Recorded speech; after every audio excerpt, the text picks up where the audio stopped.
How do you say your last name again? Seip. Seip. Yep, like pipe. Today we're down here in Trenton, New Jersey, meeting up with one of my favorite people, Kyle Seip. Fucking Jesus Christ, man. He literally just said pipe. Kyle Seip. Don't Google Kyle Seip. Show me around town, yeah. Show me all the good spots. Local legend. Local legend. Except it'll say Cast Iron Kyle. Wow, man, thank you. That's so cool, man. Wow.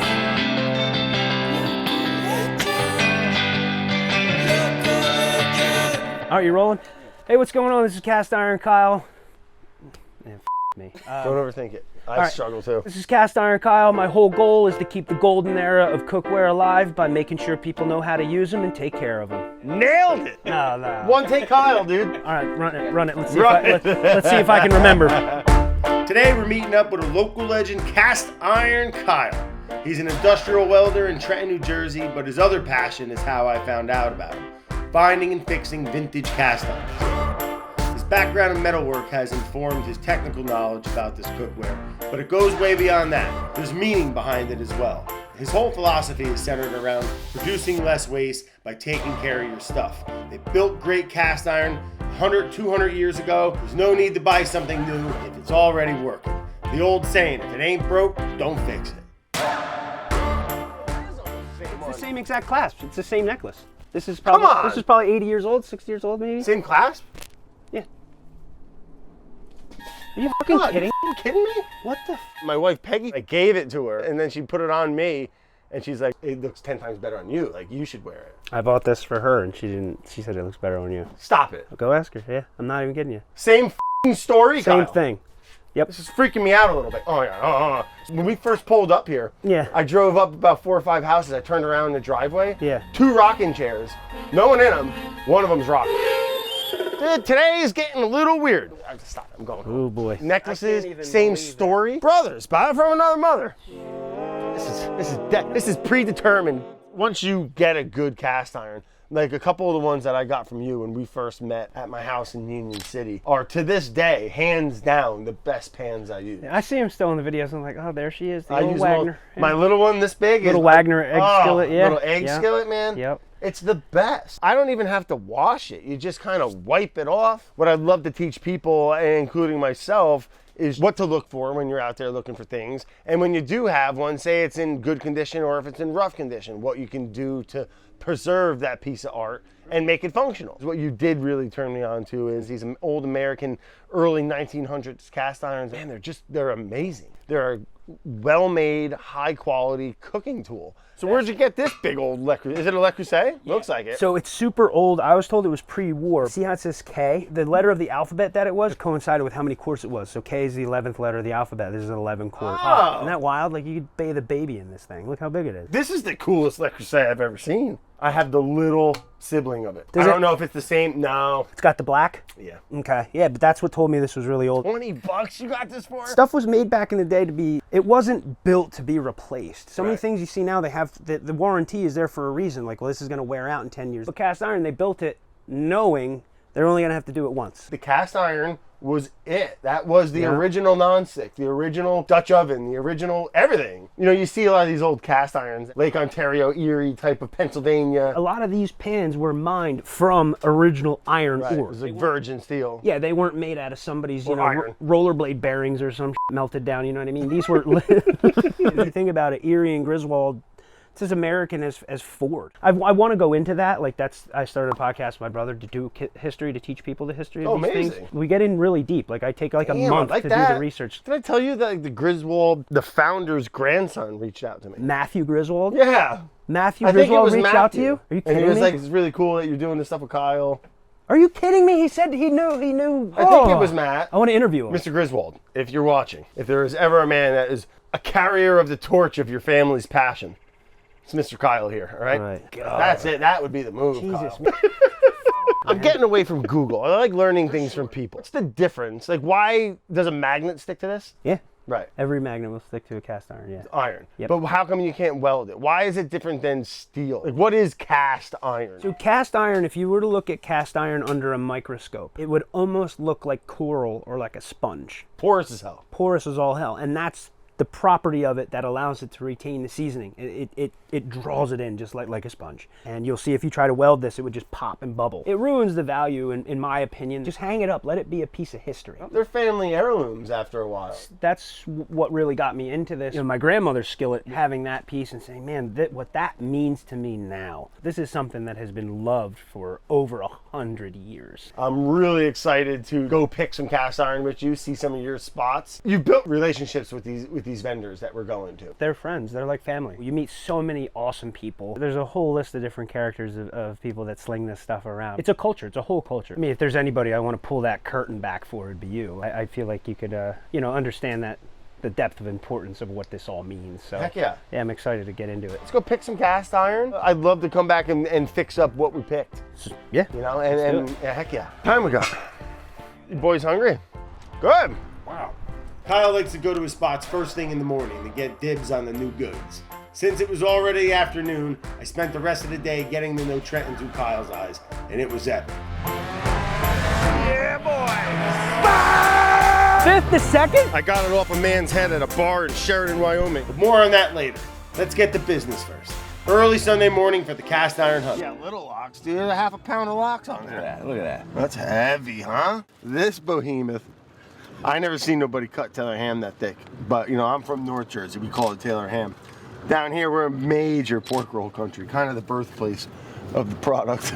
Definitely. Central Jersey, you got to be in the truck to say Taylor ham around here. Yeah, I'm aware. I'm Windows I'm up. I'm biting my tongue. I know. All right, let's go picking, bud, huh? Let's do it. What's on the itinerary, bud? Where are we going? Going to New Egypt Flea Market Village. We're going to go grab some old cast iron stuff. Look at those people lining up at Dunkin'. This is a good Dunkin'.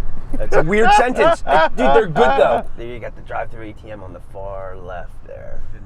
We're tapping the Mac, bud. Cash at the flea markets. Look at this place. Now, we'll do a little drive-through. Oh, this was the barrack buildings that they moved or whatever? Yeah, they drug them from Fort Dix. Cool little structures. You see how everybody's got their own little thing? Like, that's the puppy adoption place where we got Deli from. Oh, really? This place here, you're going to take a step back into the 90s. Every toy you ever had as a kid. Look at that ecto cooler thing. Dude, this place is sick. Oh, yeah, bud. Check that out. This has got a good vibe right here. Yeah, this is my kind of stuff. That's a pipe wrench, buddy. That's some win the war right there. This old cauldron. Look at that thing. What's it say? Is it gate marked? Yeah, it says something. Let's see. What's it say? Marietta, Mace, Madge. England. England. Wow. What do you think? Are these size 13? I'm getting them. Tell me I wouldn't look good. Some little shorts cruising down the road and that, boy. You don't want to go roller skating, you go ice skating. Look behind you. Oh, my God. Oh my gosh. What a hoot. Good way to bust your ass. Got some little collector little tiny skillets over there. Look at those. We can make a quail egg. Seaside Park, New Jersey. Whoa. Getting it. All right, we got our first cast pick. That's it. There we go. All right, not gonna need any restoration. Now that's a knife. Look at that freaking thing. I'm sorry, what? How much were those rollerblades? How much are them blades?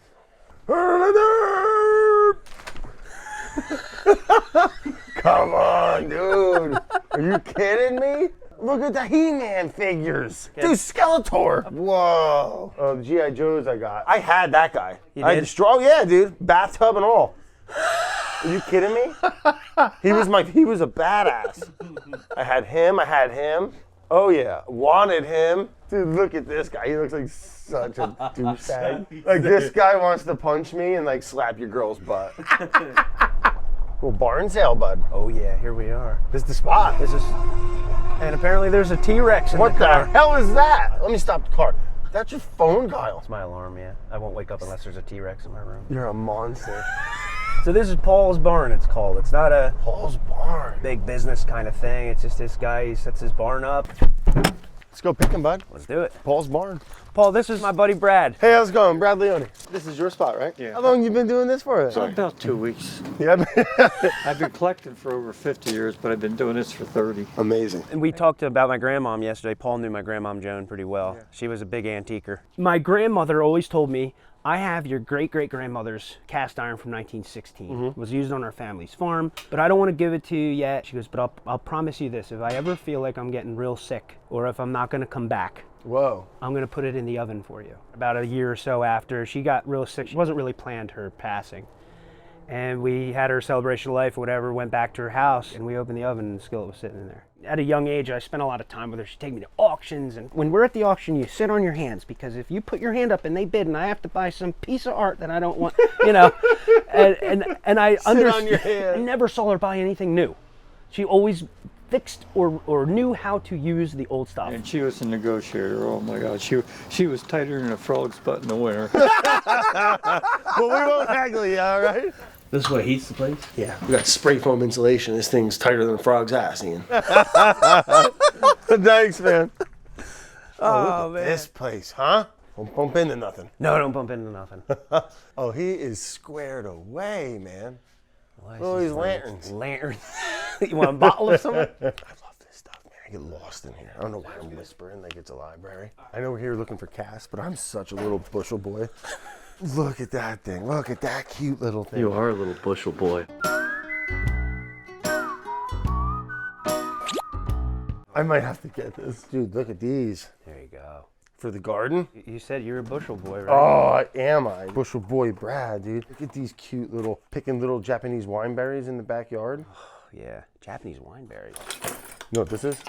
Bear trap. No, it's not a bear trap. It's a foothold trap for a smaller animal. Pretty The brutal. lady was almost 90. I went in to buy stuff, and down in the basement, I see all them jugs. I says, holy shit, because I love stoneware. And I says, what's in here? She looked real sheepy.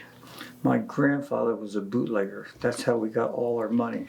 Whoa. Like the She Kennedys. says, you're not going to drink it, are you? I said, no, I'm going to run my tractor on it. I'm going to take you to Cast Iron Mountain. Cast Iron Mountain. But first, we got to get through Pyrex Peninsula. Look at that, dude. Know what this is? No, get your mind out of the gutter. Ian. It's a butter churner. So this is your happy place? This is one of them, yeah. This is definitely somewhere I go to just zen out and look for stuff, even like if I don't find things. The hunt is half the fun, whether you come up with gold or nothing. It's therapeutic, man.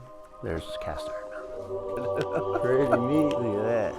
It's a ton of them. And you can see there's a lot of different styles of cast, a lot of different stages of degrade as well. What are you looking for mostly when you're casting? Well, I'm looking for ones that aren't bowed. Like, see how that has that scratch point in the middle? If you put that on the ground, look, we'll put that on the ground. It's a wobbler. So it's okay to put that on like a gas stove, but if you put that on an electric stove, it'll roll around. So you're looking for stuff that's smooth.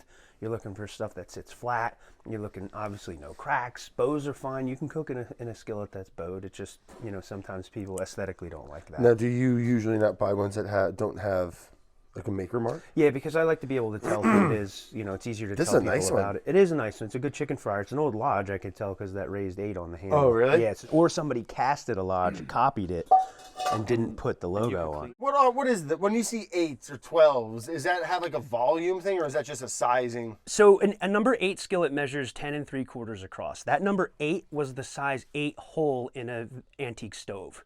Stoves had, how they had circle plates?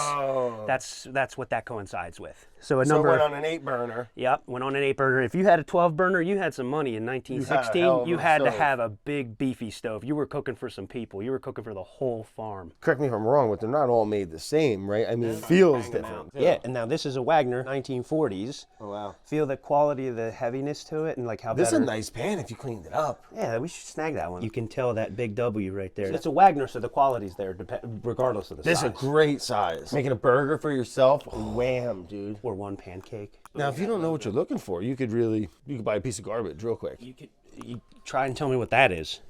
Nope. No idea. And what is all that buildup? That's soot and sulfur and cooked over raw fire for a long time and hung her. That's awesome. What do they say? Hung her up muddy and wet. Drove hard, put away wet. Iron, it doesn't really love water. right? Like no. with these things will rust overnight. Oxidize, yeah. Oxidize big time. Yep. After I cook it, I wipe it out. I'll put it in the toaster oven, Okay. 230 degrees or something. Yeah, just enough to dry it Just up. hot. Yeah. Get it warm, and I'm shooting from the hip here, science-wise. But you mentioned cast iron is very porous. Hot, pour things open, and then that's when I hit it with some. I use animal fat. Perfect. That's exactly what I recommend. And then I'll hit that when it's warm, and then I'll let it cool in. down. Yeah. And I think it locks. It does. That's It locks it exactly in. right. Yep. And when you bring it back up to temp, it's like, see, it's ready to go. That's absolutely one of the things I like to stress to everybody that's watching. I don't think that there is one right way to do just about anything. Couldn't agree more. If you develop a way that works for you and your cast iron is working for you and it's cooking meals that you're enjoying with your family and your friends, that's the goal. It's a huge point of interest in this community, using soap. The whole reason I don't like to use soap has to do with water conservation. It has nothing to do with right or wrong, or like you arguing with somebody over a plate of potato skins. Listen, head, you can use soap. It's okay to use. Yeah, it's okay to use, but it wastes 5 to 7 gallons every time you do it. You don't need to do it. When you're camping and you need to purify water, you boil it, right? That's all you need. It's heat. I mean, there are surface oils on here, but there's also the polymerized oil that's in the pores. It's not going to pull that out. That's a chemical bond that the oil's in. But the surface stuff is just as important. You want to crack that egg in there and have some oil on the surface to make that thing move around. You put soap on there, it's going to dry it out. Right. So it's not really right or wrong. I grew up on a farm. Water conservation has been in like jelly donutted into my head. Jelly you know what I mean? Yeah. What about this bad boy? Look at that. You ever mess with stuff like this? I wouldn't even know what to begin. What is that? Is that Marietta then? Does that say? Turn that over. What's that say? Yeah, Marietta. Now, why is it so black? From years of use. Imagine Really? how much smoke that had. Imagine Almost how looks much. like someone painted it. That's what people say all the time. You painted this black? No, Really? No, I did not paint it black. It's just nature. Right. Now this here, see how this says Wagner's 1891? Uh-huh. Stop telling me you got a pan from 1891. It's not. It's an anniversary pan. It was made in 1990s, late 80s, and it has all the directions for seasoning on it. They would have never been able to make this 130 years ago. Oh, this one feels good. What was that? Number 8? Yeah, there's a little W, curly QW right there. That's an old Oh, Wagner. yeah. We should clean that one up, boys. This is old Wagner? Yeah, an old Wagner. Yeah, let's see how flat it is. Not bad, huh? No, that's perfect. Yeah, that's a good one. You think we cleaned that one up real nice? We can show you every little letter there. No kidding. Absolutely, yeah. Good find? Good find. When do you think that thing was made? Probably 1940s. Really? Yeah. I'm getting this one too. Okay. I know it doesn't have a name. No, that's It's okay. just I dig it. There's something about see the that rust texture. spot? I'll teach you a little trick to get that rust off of there when we get back to my house. Man, this is incredible. Fucking ox, dude. Well, you Gonna break them? You can. yeah. If I drop this on the floor, it would be If you drop that from 3 feet, don't do it. It would break. absolutely guarantee it. No kidding. Yep. You got to treat it like glass, pretty much. We're fossil hunting, man. Dude, these are his cherished artifacts. No, it's okay. I just started laughing with you. Go dong, dong, dong. So we're gonna be able to bring these back to you, to your lab there, man, and clean these up. You reckon? Yeah, we're gonna get that rust off of there. We're gonna show you guys the little tiny letters. All right, good picking, bud. Let's do it. Look, this is that table, 8 feet long. Wow. That's cool, man. This is special. That's cool. All right, let's do the damages. 5, 10, 15. So we have four, the bushel deal. All right, good haul. Thanks for sharing a little bit of your world with me, man. Oh man, look at this one, it's wrinkled. We'll take it back.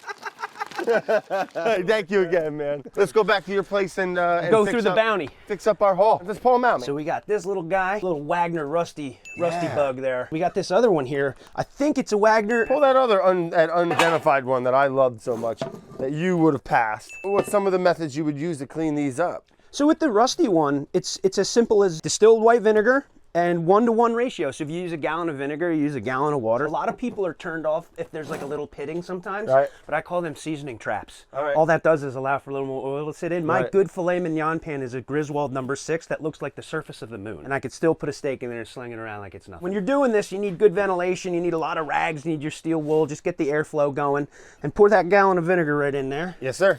You just buy these bulk, go to like your... Yeah, Restaurant Depot, Costco. And it's safe. It's safe. As soon as you put that in the tank, crank, you're gonna see a little reaction. So I'll show you how we can maximize the coverage. Get it on that cooking surface, right? Mm-hmm. And then give her a nice little flip. You're immediately gonna start seeing like the oxygen come off of it. It's gonna burn off that rust. See, it's already reacting. See that deep orange glow you're getting? For sure. Immediately. So you let that sit for, a couple hours, no more than a day or two. It can start to have a negative effect. It can start to eat away at some of the metal. Wow, look at that change already. 10 seconds. Yeah, yep. We'll check on her about an hour or two. We're gonna throw some gloves on. They're larges. I'm not sure if they'll fit. That's good. I don't like a loose glove. Your Herman Munster hands there. Wooby boo. I want to do this with my kids. Like, it's a fun little project. And then cook with the kids in something you pick. Our second pan, let me pull it out. Which you thought was probably a Wagner. I wouldn't suggest this method to actually restore the entire pan itself, like the cooking surface. This method is more for you to determine if a pan is worth the full lye bath or the full electrolysis. Okay. Helps you differentiate the skillets that are worth your time. Oh, gotcha. Perfect. So if you're on there and you're like me and you're like, well, I think I see a W or some filled in, I would love to be able to Let's find out. So what's this little chem bomb we got going? We're going to put her in a little trash bag here. And we got a little oven cleaner. I've never used oven cleaner in my life. No? No. No, you shouldn't. If Seems you have like a bad idea to put in your oven. I know. Just like clean it. But it works great for this. For this, right? So where do we think our logo is? Right? Here's the handle. So they're traditionally up here, right? Yep. And you're going to see a reaction right away with this. All right. This eats the grease. So we're just going to spray that on there. And see, it'll start, see how it's foaming already? It's like it's bubbling. It'll start going. Now, if it's a Wagner, it should have a little number down here too. So we'll hit it with that. See, it's already bubbling. It's reacting with the grease. We're gonna just cover this bag up. Why do you cover it? Just to keep the air sealed in there. Yep. A little something heavy. Yeah. A little something like that. We just leave it sit like that for an hour or two. We'll come back and check it out. I like the smoothness. I'll show you why I think it's a Lodge. See that raised number on there? That's an old Lodge thing. But we got the Lodge lettering here. So this is either older than Lodge, somebody casted this off of a Lodge, trying to, steal their mold or whatnot. But either way, it's an old piece. And it's thinner. It's a nicer. That's how you know it's older. Nicer older. Metal. Yep, it's very high quality. Whoever casted that did a good job. Did a great job. I'm gonna look. This is gonna be a fryer, man. We're gonna clean that little rust spot up. No big deal. I'm gonna send you home with a clean chicken fryer. How's that? All right. Or we could put a little vinegar on that spot and give it a quick little scrub just to get that part off of there. And we'll smear some animal fat in there and get her ready to go. Cool. All right, and it should be going away pretty soon, like pretty quick, quite quickly, because it's a little spot, surface rust. It's not super pitted. I love cast irons, man. Isn't it great? They're so cool. Now dip her in, dip her out. Oh yeah. Now let's see that cooking surface. That rust spot should be just about gone. Let's see how we look. See? Oh, yeah, bud. We can put a little oil on there just now so it doesn't start to rust up before you get home to get it nice and dry. Because they do rust quick. They you will. leave a little water on there on the stovetop overnight, you got a rust puddle. And then when you heat it up, it'll just draw in because it is pretty seasoned around. It's not bad. No, it's not bad at all. Dude, this is a find. Just a workhorse. Maybe not a valuable make, but like... No, valuable to you because... Well, you know what? I'm glad you said it first because I was gonna. There's value. I mean, this could become my favorite pan. And then, like, who cares what someone else, thinks it's worth. That's right. It's worth as much as you think it is. Damn right. She's a beaut, Clark. We've got a little lard in there. Oh, that's the Look at butter, that shine. bud. That's the glow. Oh, that's good stuff. Oh. And then I put it away like this. Yep. I bet you that pan is close to, if not, 80 to 100 years old. You think so? Mm-hmm. This thing is a piece of art. She's a beaut, Clark. She really is, man. It's a beaut, Clark. It's a beaut. We're gonna let these guys hang and take a little bath for a while. We'll check in a little bit. This method of the lye bath has been used for 100 years. Oh wow! People have been doing this for decades. What is lye? It's a degreaser, like a very strong degreaser. No, it's when you don't tell the truth.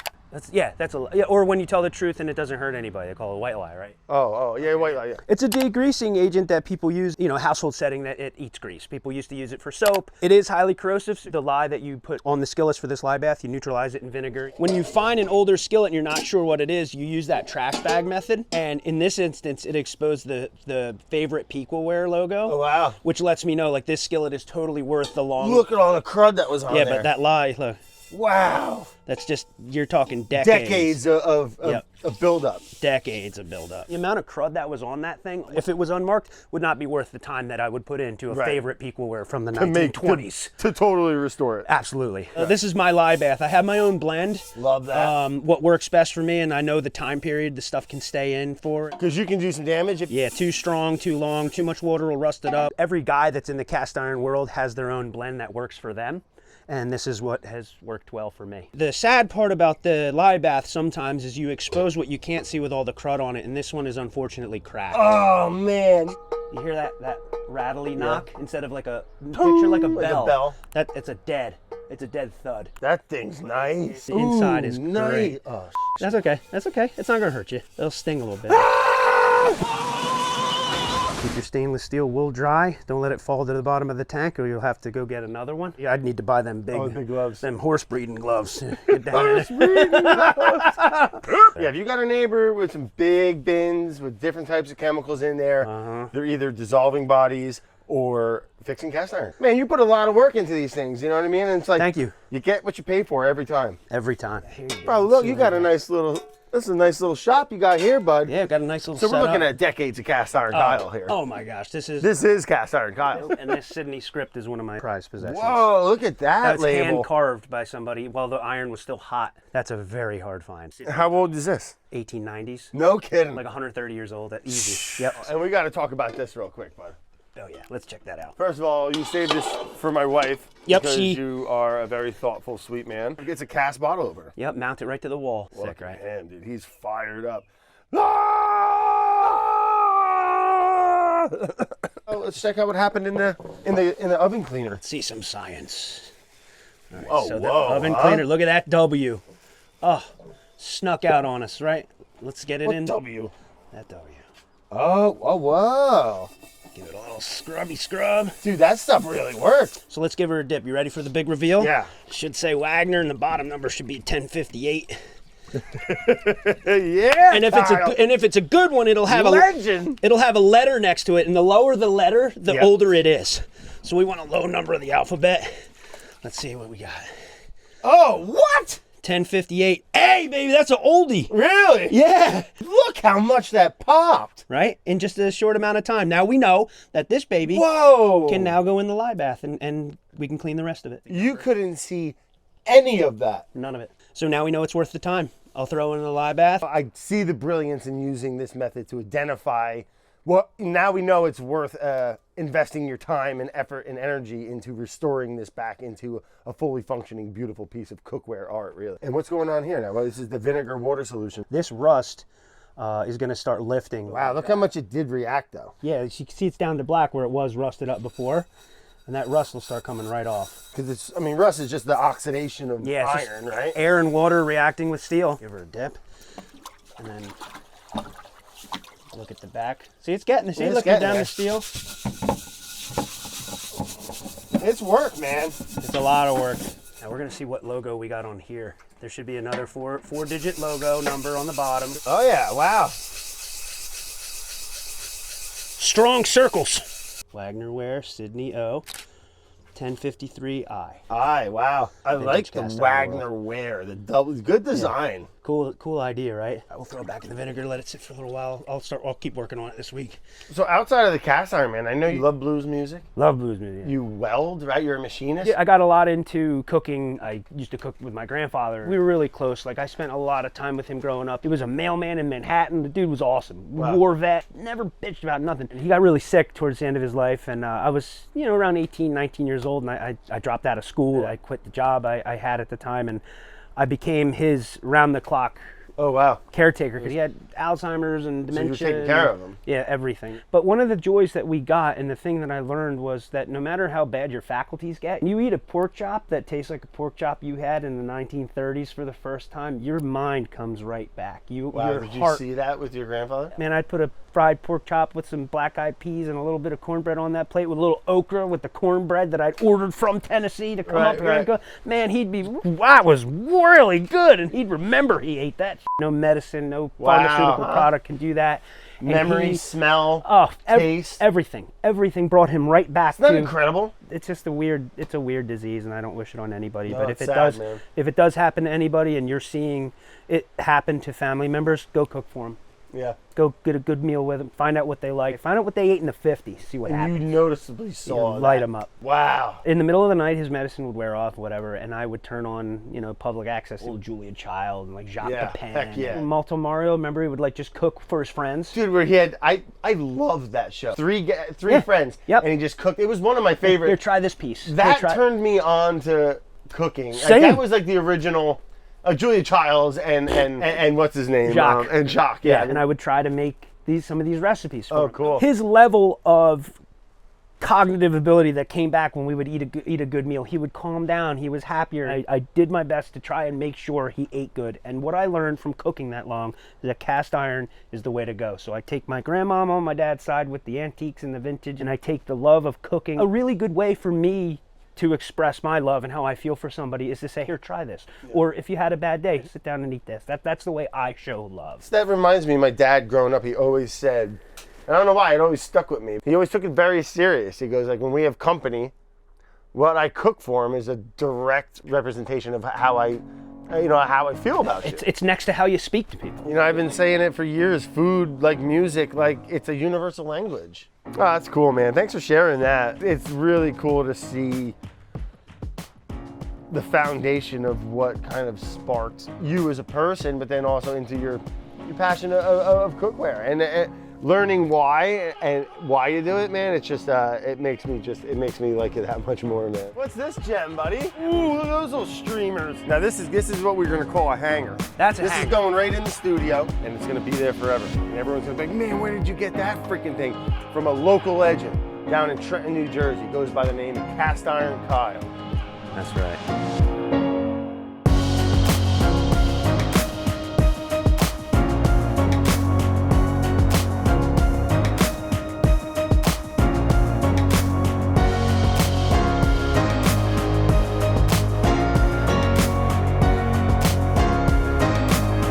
Shut up and pick. I'll take this one. Chocolate with strawberry. Chocolate. Chalk. Chocolate? Whoa, this is aggressive.